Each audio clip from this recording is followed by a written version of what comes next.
Organization to be granted immunity in a case like this? It's very significant because immunity is not conferred very lightly, and nor should be accepted very lightly. You have to be completely all in on the corporation. They're also not going to grant immunity unless they have done a very thorough and comprehensive vetting of both, one, his value, and two, his credibility. So it says a lot that they've granted that. Now, there are a couple kinds of different immunities. It's not crystal clear at this point what kind he was given, how broad it might be, but it just does sound like this happened a while back, possibly at the time that he actually testified in the grand jury. Yeah, that's right. He was subpoenaed before a grand jury earlier in the year.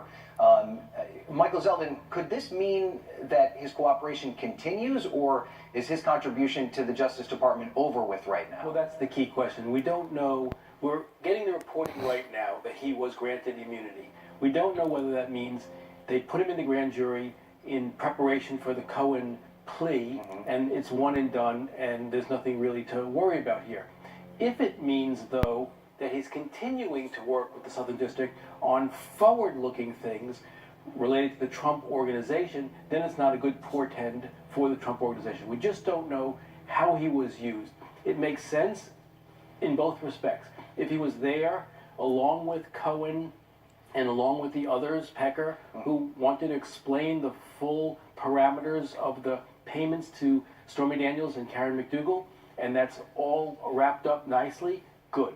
If it means something further, really bad for Trump, because the financial dealings of the Trump Organization have not really seen a lot of scrutiny, at least publicly yet. If this is the beginning of that, that's not a good sign. And Chris, there are a few people that know about the Trump Organization better than Alan Weisselberg. This is somebody that worked for President Trump's father before Mr. Trump took control of the Trump Organization.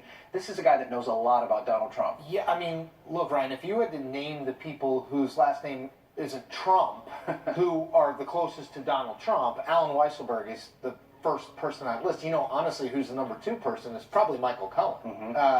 These are people, and Cohen and Weisselberg, who were entrusted with the most delicate pieces of Donald Trump's world. Not just his business dealings, but we know, in Cohen's case, the payoff of two women making allegations about affairs with Donald Trump.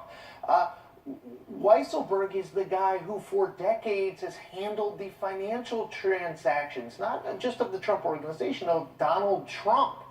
That's to Michael's point, which is if this is a immunity going forward, to help going forward, it's beyond problematic. All right, Chris, we do have to, I'm sorry to cut you off, we do have to